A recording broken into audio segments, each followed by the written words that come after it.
Vamos a comenzar con ¿qué es el pH? El pH es una manera de medir la cantidad de protones que tenemos en una disolución, que tenemos en el agua. La verdad es que esto puede variar muchísimo, del orden de más de 1 billón de veces, de 10 elevado a 12, 1 millón de millones de veces.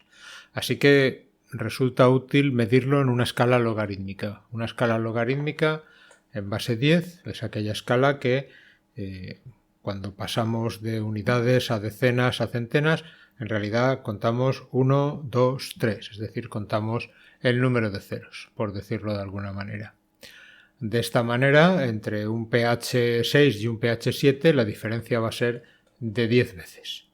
Esta escala logarítmica la aplicamos a la concentración molar, que es una manera de medir cantidades de una sustancia disuelta en un líquido, en la cual no tenemos en cuenta la masa, sino la cantidad de moléculas y que se usa habitualmente en química. En esencia, el pH sería la inversa del logaritmo de la concentración de protones en concentración molar. Cuando hablamos de pH neutro nos estamos refiriendo a un pH aproximadamente de 7. Si el pH es mayor de 7, eso lo llamaremos básico, cáustico o alcalino. Cáustico quiere decir que quema. Fijaros, un pH mayor de 7, por la fórmula que tenemos ahí del pH, quiere decir que hay menos protones que a pH neutro. En cambio, un pH menor de 7, que según la fórmula querría decir que hay más protones, sería ácido. Ácido en el sentido de que pica, de acu, en latín aguja. Si pasáramos de pH 7 a pH 6 tendríamos 10 veces más protones, a pH 5 10 veces más protones que en pH 6 y 100 veces más que en pH 7, etc. Así es como funciona esta escala. ¿Por qué el pH es algo tan importante en química? Es una cuestión interesante. No medimos la concentración de glucosa o las concentraciones de muchas otras moléculas, algunas de ellas muy importantes, utilizando una escala logarítmica de este estilo, pero sí lo hacemos para los protones. Esto se debe a que, como os decía, cuando uno habla de una disolución, normalmente habla de una disolución de algo en agua. ¿Y el agua pura tiene pH? El agua es H2O. ¿Dónde están los protones? Vamos a hacer un experimento mental. Vamos a coger un vaso de precipitados vacío y lo vamos a llenar de agua molécula a molécula. Estos son moléculas de agua y las voy a ir cogiendo y las voy a ir metiendo dentro del vaso.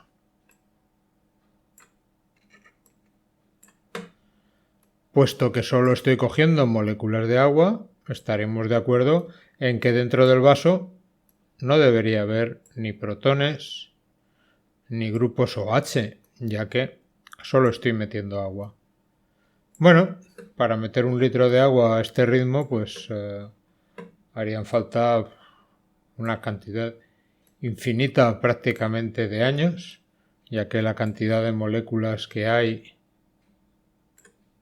en 1 litro de agua es enorme, pero vamos a suponer que, bueno, yo tengo una cantidad razonable y de alguna manera voy a medir el pH.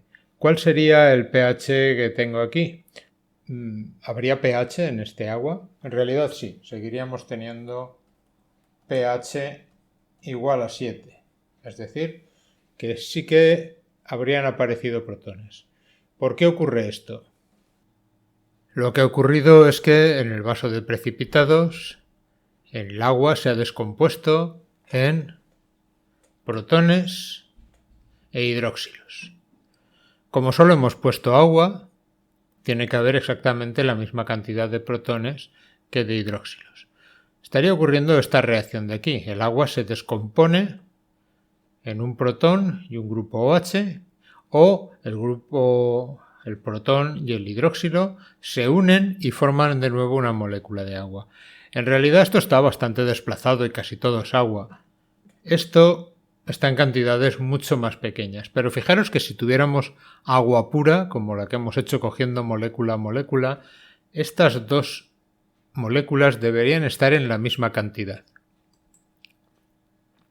Vamos a calcular en realidad el grosor de esas flechas. Cuánto se descompone el agua espontáneamente, por así decirlo. He hecho aquí unos pequeños cálculos. 1 litro de agua, como sabéis, son 1000 gramos. Una mol de agua, una mol de agua, ya que tiene un oxígeno y 2 hidrógenos, se consideran 18 gramos aproximadamente de agua, es decir, 18 mililitros. ¿Cuántas moles de agua hay en un litro? Pues cogemos 1000 entre 18 y creo que da 55,5 moles de agua. Bien, ahí, en ese litro de agua, el pH 7, que es el pH neutro, que es el que tiene el agua normalmente, sería 10 a la menos 7 molar, por eso el pH sería 7. Hay que coger este factor de aquí, el menos 7, y cambiarle el signo. Bien, eso quiere decir que hay 10 a la menos 7 moles de protones entre 55,5 moles de moléculas de agua. Vamos a dividir el número de moles de protones entre el número de moles de agua y sabremos qué probabilidad hay de que una molécula sea un protón respecto a las moléculas de agua. ¿Qué fracción de las moléculas de agua son protones? Y nos da 3,6 por 10 a la menos 9. Bueno, visto así es difícil de pensarlo, pero le vamos a dar la vuelta, lo vamos a invertir para ver por cada protón cuántas moléculas de agua hay. Y lo que vemos es esto.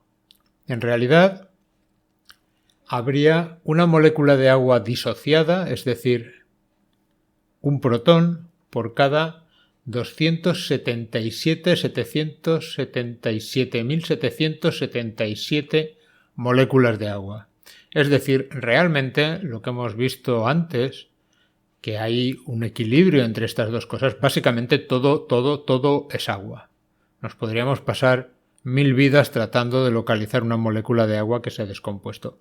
Pero existe, por lo tanto, el agua pura tiene protones y tiene grupos hidroxilos en esa concentración, que es, probablemente no sea tan exacta como dicen los libros, pero esta es la causa.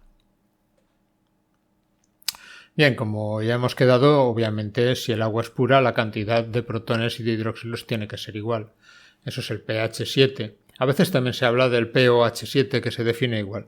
Es menos común, ya que si sabemos el pH, sabemos el pOH. ¿Qué pasaría si añadimos protones en el agua? O añadimos hidróxilos en el agua. Eso se puede hacer porque hay moléculas que son capaces de ceder protones o de ceder hidróxilos, o son capaces de secuestrar protones o de secuestrar hidróxilos, todo lo cual altera el pH. Bien, eso va a cambiar el pH y a su vez va a cambiar el pOH, pero lo va a hacer de una manera que siempre el pH más el pOH son igual a 14. Vamos a ver un poco por qué. Como os decía, hay compuestos químicos que pueden donar o adquirir protones o hidróxilos y también los hay que pueden secuestrarlos. Este es un ejemplo. Esto es el ácido aspartico. Este OH de aquí tiende a pH 7 a ceder su protón al agua, formándose aspartato con carga negativa, que normalmente lo venden con una sal de sodio, pero bueno. A pH 7 esto está muy desplazado, como 1000 veces en esta dirección. Entonces, básicamente el 100% estaría en esta forma de aquí y prácticamente no quedaría nada. Conclusión, si en agua neutra pongo ácido aspartico, voy a acidificar el medio. De hecho, lo voy a acidificar dependiendo de la cantidad de ácido aspartico que ponga. Sin embargo, si el pH baja hasta pH 3,1, eso es un pH con una concentración de protones casi 10.000 veces mayor que el pH 7, pero entonces llegamos a un equilibrio. El protón está a gusto liberándose, pero también está a gusto volviéndose a unir. Más o menos cuando se llega a este punto están 50-50. Si estuviéramos a un pH inferior a este, sería un poco al revés. Lo que haríamos es secuestrar protones, ya que el protón se encontraría más a gusto unido formando ácido aspartico, que separado formando aspartato. Como veis, por tanto, el pH es muy importante porque es capaz de cambiar la estructura de las moléculas. Muchas moléculas tienen grupos que pueden coger o ceder protones o OHs. Y, por lo tanto, si alteramos el pH, las moléculas realmente cambian y reacciones biológicas o químicas que queríamos hacer no funcionarán. Y hay que tener en cuenta que la inmensa mayoría de las reacciones se hacen en base acuosa. Probablemente la casi totalidad de las reacciones bioquímicas y biológicas y muchas reacciones químicas. A pH neutro, por lo tanto, lo que va a ocurrir es que el agua va a dar una cantidad igual de protones que de hidróxilos. A pH ácido va a haber muchos más protones y muchos menos hidróxilos. Fijaros realmente que he pintado las rayas de manera que esta raya es mucho más grande. Si sumamos esta y esta es más que lo que salía antes. La escala es logarítmica, por lo tanto es normal que ocurra así.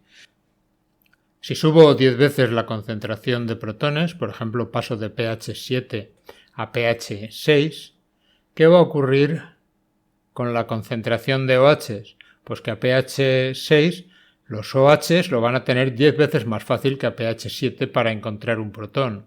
Luego se van a reducir a la décima parte. Es decir, si estos aumentan 10 veces, estos disminuyen 10 veces. Por lo tanto, el pOH va a cambiar. Y de esa manera, el pH y el pOH siempre van a sumar 14. Ese es el motivo. A la vez que sube uno, baja otro. Por eso, como el pOH siempre se puede calcular a partir del pH, pues normalmente se habla mucho menos de él, aunque también es un concepto que existe. A pH básico pasaría justo lo contrario. Si reduzco 10 veces la concentración de protones, va a ser 10 veces más difícil que los hidróxilos encuentren un protón. Luego su concentración aumentará 10 veces. De nuevo, si paso de pH 7 a pH 8, eso quiere decir que hay 10 veces menos protones, el pOH va a responder justo en sentido contrario. Y de nuevo la suma de los dos, si el pH es 8, el pOH sería 6. Pese a todo, siempre, esto no lo he cambiado porque, salvo, en condiciones reales, siempre va a haber cantidad tremendamente mayor de agua que de estos dos iones, del protón y del hidróxilo. ¿De acuerdo? Pero ya os digo, las moléculas que están en ellos van a reaccionar. En fin, el pH, por lo tanto, es algo fundamental, como os decía. La cuestión es que la vida ocurre en un medio acuoso y un montón de reacciones químicas también. Esto depende del pH. Si cambiáis el pH, cambiáis la carga de las moléculas, cambiáis la estructura de las proteínas, cambiáis el funcionamiento de todo. Las cosas dejan de funcionar. Si uno quiere, por ejemplo, cultivar células, ha de mantener el pH estable. Hay medios especiales para lograrlo, ya que las células, cuando hacen reacciones químicas, acidifican o basifican el medio y eso las mataría. Nosotros no nos ocurre porque tenemos los riñones que, entre otras cosas, se encargan de mantener nuestro pH bombeando al exterior protones a la orina, acidificando la orina.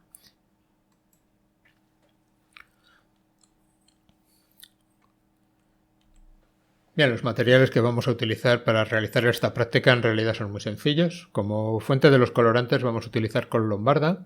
La col lombarda tiene las hojas moradas, de un color casi negro, y contiene grandes cantidades de antocianinas, que son pigmentos solubles en agua y que vamos a tener que extraer. Para ayudarles a extraer, aunque son solubles en agua, pondremos algo de alcohol etílico para romper las membranas. Y luego, para probar este colorante, aquí en este bote que tenemos aquí tengo colorante que yo he preparado para hacer la práctica. Vamos a probar distintos compuestos que acidifican o basifican el agua. Vamos a partir de agua normal, no del grifo, es agua de ósmosis inversa, porque en la zona donde yo vivo el agua del grifo lleva muchas cosas además de agua. Y para acidificar el medio y para basificarlo, pues vamos a utilizar amoníaco, que sería el que daría el pH más básico, bicarbonato del supermercado, he tratado de utilizar todos materiales fáciles de conseguir, eso dará un medio básico, pero no excesivamente básico. El agua lo utilizaremos como pH neutro, aunque el agua raramente es neutra, siempre se va un poco ácida o básica dependiendo de dónde la obtengáis. Utilizaremos vinagre de limpieza, ya que el vinagre normal suele tener color. El vinagre de limpieza concentrado es ácido acético a 10%, es barato, fácil de conseguir y no tiene ningún color. Y salfumán, si tenéis alguien o si lo hacéis en un laboratorio y os dejan utilizarlo, pero bueno, el salfumán va a dar un pH muy ácido y por lo tanto va a venir bien. Esto va a establecer un rango de 5 pHs, que es lo que vamos a utilizar. Luego necesitáis una serie de recipientes pequeños, más o menos iguales. Valen vasos, chupitos. Yo en este caso he utilizado unos pequeños recipientes para poner las especias cuando cocinas. Los he comprado en un supermercado, eran baratos. Necesitáis un cuentagotas o similar, un chupete o una pipeta, lo que tengáis, y si no a ojo tampoco pasaría nada, unas tijeras para cortar la col y un colador para separar la col del líquido. Y bueno, algo de vajilla, algún plato o algún vaso para ir preparando las soluciones, pero nada que no tengáis a vuestra disposición. Para preparar la solución de antocianinas, para utilizarlos como sensores de pH, voy a utilizar las hojas de una col lombarda. Bien, cuanto más coloreada esté la hoja, mejor. Y más finita. No es que necesitemos una gran cantidad, pero coger los bordes de las hojas. El interior pues no está teñido, solo está teñida la superficie. Solo tienen antocianinas los plastos superficiales. El interior realmente, si os fijáis, tiene color blancuzco y no nos valdría. Será más fácil de extraer cuanto más lo troceemos, ya que la superficie de las plantas es impermeable para que no pierdan humedad. Está recubierta por una sustancia, la cutina, que evita que pierda la humedad. Podéis picarlo, trocearlo, cortarlo. Lo más fácil siempre es cortarlo. Vamos a hacer tiritas finas. Si estáis en la cocina, pues podéis utilizar la cuchilla y trocearlo, que también queda muy bien. Va cayendo y ya va manchando el papel. Eso es un buen síntoma. Las antocianinas son solubles en agua. Realmente con agua podríamos extraerlas. Pero no extraeríamos todas porque el agua no puede romper los plastos. Y como en los plastos es donde se encuentra este colorante, si no estoy equivocado, pues conviene ayudarlo. Una manera es hervirlo, pero hervirlo nunca vais a alcanzar una concentración muy alta. Tendréis que utilizar el agua hervida, que está bien, se puede hacer. No hay ningún problema, pero a mí me gusta conseguir algo más concentrado. Podéis extraerlo de varios modos, aunque siempre ha de ser una solución acuosa. Yo he probado con alcohol, metílico, etílico, isopropanol y acetona. Probablemente lo más fácil que tengáis en casa es alcohol etílico normal y corriente. No importa que sea el 96 o el 70%, ya que se va a mezclar con el agua. Es más, si lo intentáis hacer con alcohol puro y quitáis el agua primero, no vais a conseguir disolverlas. Bueno, lo justo para cubrirlas.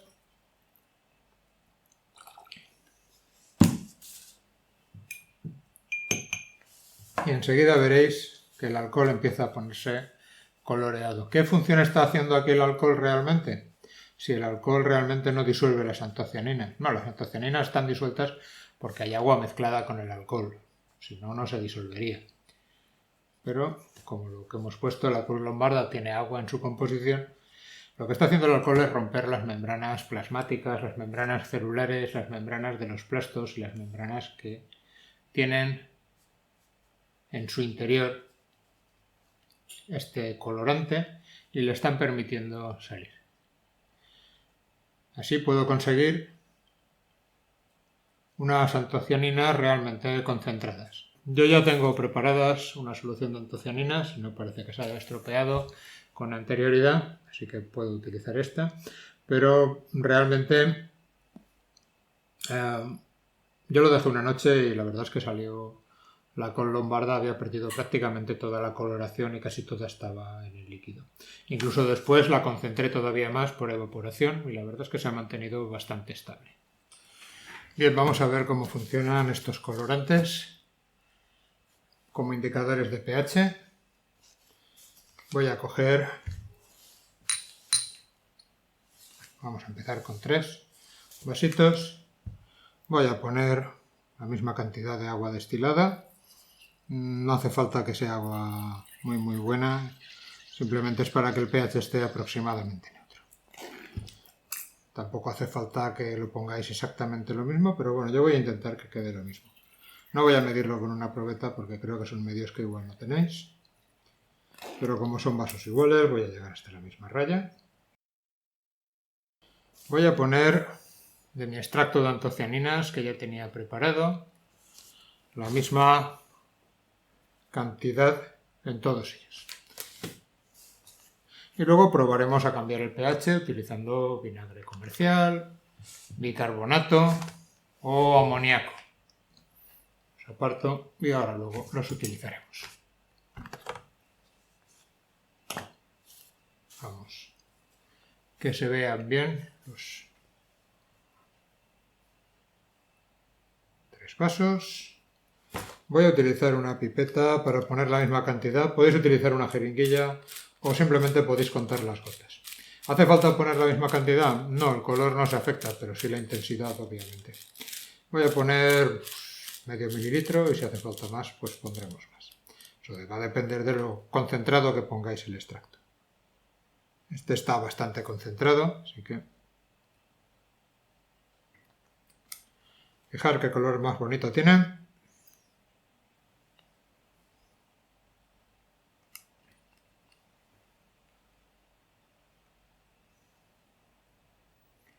Obviamente queda el mismo color en los 3, porque los 3 tienen lo mismo, agua destilada. Esa es la coloración que tendría a pH neutro, pH 7 como os he comentado antes en las explicaciones.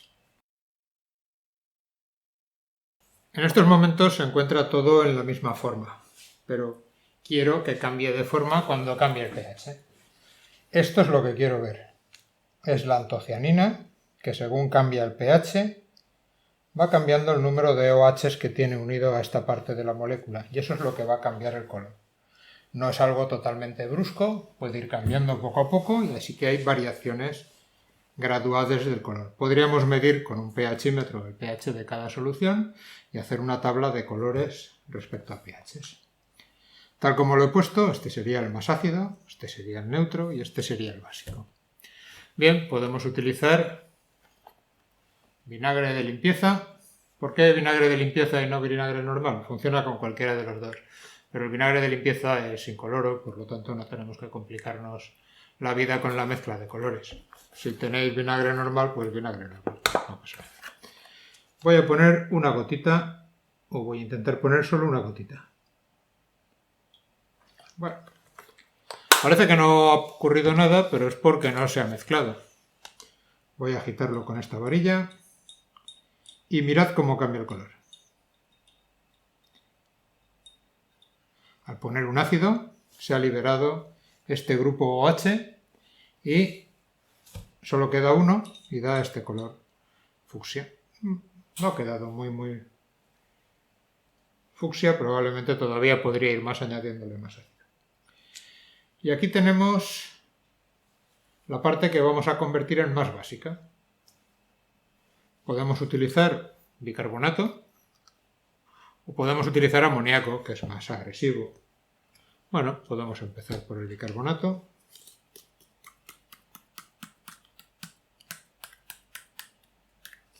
Ponemos una pequeña cantidad. He puesto unos granitos. Prácticamente no se nota porque no se ha disuelto todavía. Cogemos una varilla limpia o limpiamos lo que estábamos utilizando. Se puede hacer cualquier cosa, pero bueno, ya estamos viendo como el ligerísimo cambio. Fijaros el cambio de color, qué espectacular. Fijaros cómo pasamos azul, violeta, rosa. Podemos echar todavía un poco más de ácido, a ver si todavía conseguimos que vire más o ya hemos conseguido que vire totalmente. Eso depende un poco de la cantidad que pongamos. Estaba todo prácticamente virado porque realmente, pues, si os fijáis, al no estar de alguna manera protegido el pH con ligeros cambios, se va mucho en un sentido u en otro. De pH neutro o pH ácido, pH básico cambia enseguida. Bueno, pues en esto se basan las tiras tornasol que utilizáis en el laboratorio para ver el pH que utilizamos. Aunque hay unos aparatos que se llaman pHímetros que viendo la conductividad de los protones te lo pueden medir sin necesidad de colorantes. No todas las propiedades, no todos los colorantes tienen estas propiedades, pero algunos sí. Fijaros que el ácido y el neutro se pueden revertir. He cogido aquí el ácido, que está de color fucsia, y le voy a poner bicarbonato. No sé si la cantidad que le he puesto es suficiente, si no tendré que añadir más. Pero fijaros, conforme se va disolviendo el bicarbonato, cómo va cambiando el color. Porque siempre están en un equilibrio y todavía no se ha disuelto casi nada, está casi todo flotando.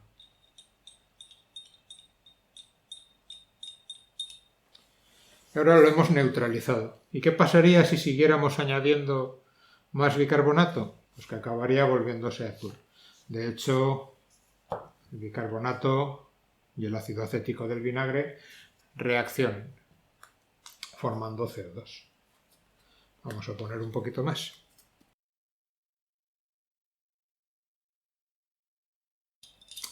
Ya empieza a verse un poquito el tono azulado.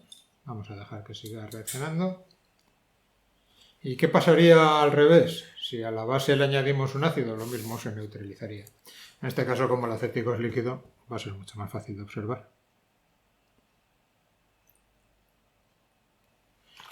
Echamos unas gotitas. Agitamos y lo neutralizamos. Si echamos unas gotitas más. Y lo convertimos en un ácido. A medida que vamos repitiendo este proceso se va haciendo más y más difícil de revertir, porque ya no tenemos solo agua destilada, sino que tenemos otras cosas disueltas. Fijaos cómo le hemos ido dando la vuelta a los colores y ahora deberíamos ponerlos así. ¿Y qué pasa con el amoníaco? ¿El amoníaco es un ácido o es una base? Pues es una base, sí que nos lo debería volver azul. Bien. Como el del medio no le hemos tocado nada,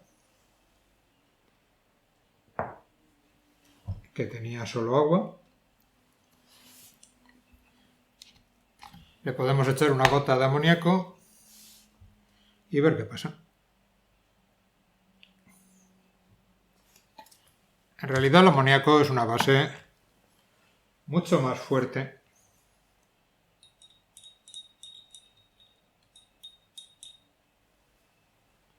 y fijaros, tenemos un nuevo cambio de color.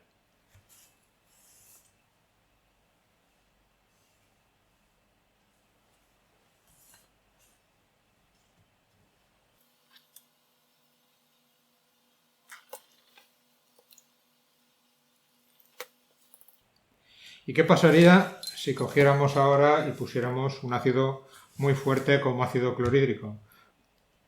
Ahora mismo está a pH neutro.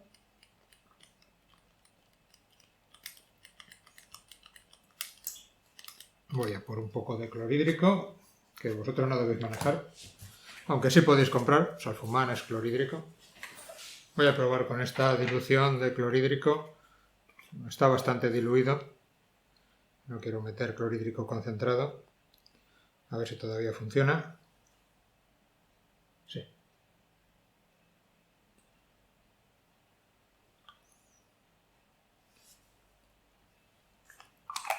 Clorhídrico concentrado es muy peligroso porque libera gases, hay que trabajar con él en campana de gases. El sulfumán, la verdad es que también. Fijaros la gama de colores que hemos conseguido. Y todo esto, menos esto que he utilizado clorhídrico del laboratorio, pero podría haber utilizado sulfumán, podríamos conseguirlo directamente con este colorante. En estos experimentos que hemos hecho con colorantes, ¿por qué ha cambiado el color cuando ha cambiado el pH? Creo que este es un hecho interesante. ¿Qué es el color? Bien, cuando excitamos una molécula, lo que hacemos con la luz es pasar un electrón de un orbital a otro orbital. Para cambiar, el electrón está siempre en el orbital donde se encuentra más descansado, más a gusto. Cuando lo excitamos pasa a un orbital superior. Para eso hace falta una energía. Esa energía de excitación en realidad la proporciona el fotón. Un fotón, dependiendo de su color, que es lo mismo que la longitud de onda y que está relacionado y es lo mismo que la frecuencia, tiene una cantidad de energía. Si la energía es la suficiente, ni muy poca ni demasiado, ha de estar en un cierto nivel, seremos capaces de pasar de un nivel a otro nivel.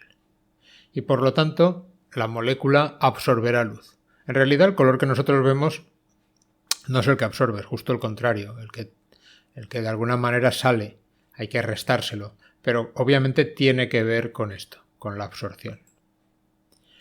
Fijaros, dependiendo de la molécula, puede ocurrir que desde un orbital a otro orbital la cantidad de energía esté por debajo o por encima de la luz visible. La luz visible representa una franja de fotones con una cierta cantidad de energía. Los de color violeta son los que tendrían más energía de los visibles, los del rojo serían los que tendrían menos energía de los visibles para nosotros, para los mamíferos, para los humanos. Si una molécula tiene un salto de nivel de modo tal que ese salto pasa desde el cero hasta justo un nivel que se encuentre en la energía de la luz visible, veremos un color. Si se queda por debajo, no, porque estaría en el infrarrojo. Si se pasa, tampoco, porque estaría en el ultravioleta. Y nosotros no vemos ni por debajo de la energía del rojo, ni por encima de la energía del violeta.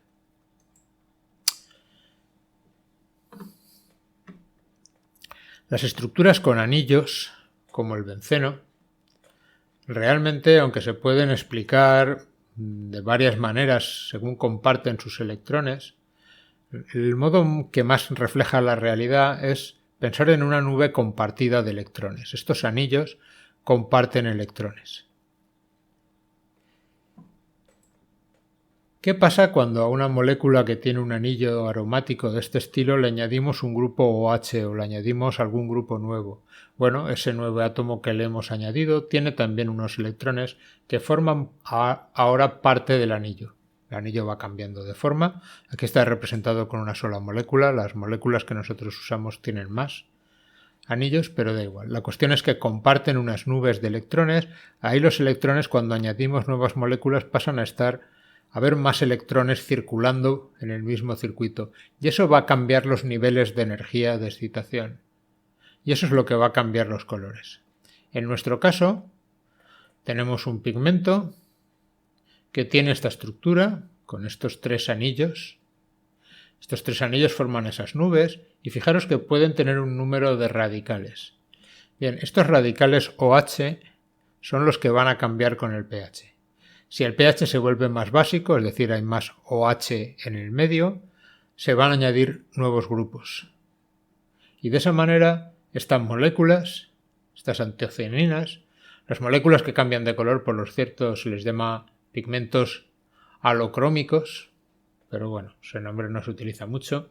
La cuestión es que conforme tiene más OHs, tienen más electrones formando parte del circuito y así pasamos de la pelargonidina a la cianidina y a la delfinidina. En este sentido, sí vamos aumentando la cantidad de OHs, es decir, si el pH se vuelve más básico. Si pasamos de pH 5 a 7 y luego de 7 a 9. En cambio, si vamos al revés, es decir, vamos haciendo el medio más ácido, lo que estamos haciendo es pasar de la delfinidina a la cianidina y a la pelargonidina. ¿De acuerdo? Y esto, cuando se empaquetan más electrones en esos circuitos, hace que los niveles de energía varíen. Y varían lo suficiente como para distinguirse el color. He buscado un gráfico de la absorción de las antocianinas y fijaros estas tres moléculas que tenemos aquí.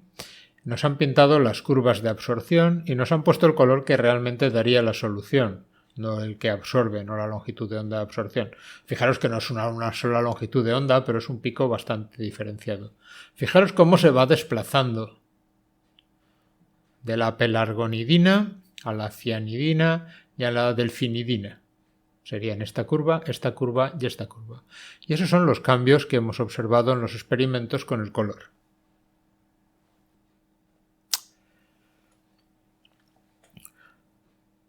Hoy en día normalmente el pH en los laboratorios se mide con un electrodo. Ese electrodo lo que mide es la concentración de protones según la conductividad y calibrando el aparato podemos saberlo directamente como un número.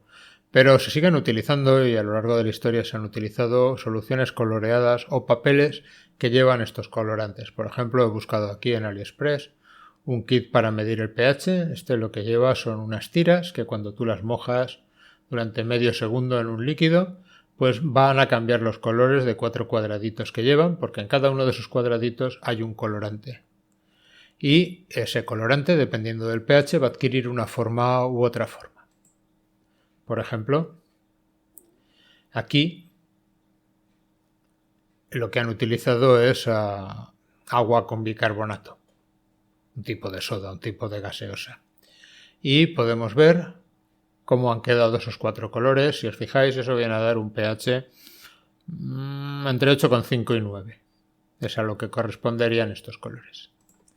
En este otro ejemplo que venía en su página web, pues utilizan limón, zumo de limón, y nos han puesto la tira al revés para hacernos un poco la vida difícil. Este sería el de arriba, este sería el de abajo. Esto viene más o menos, si comparáis con calma veréis que está pH 2, diría yo, que es el que más se parece de todos. Ya os digo que no sé por qué, pero se han equivocado y lo han puesto al revés. Fijaros, nos han puesto desde 0 hasta 14. Han probado con distintos pHs qué colores dan y han hecho toda esta tabla.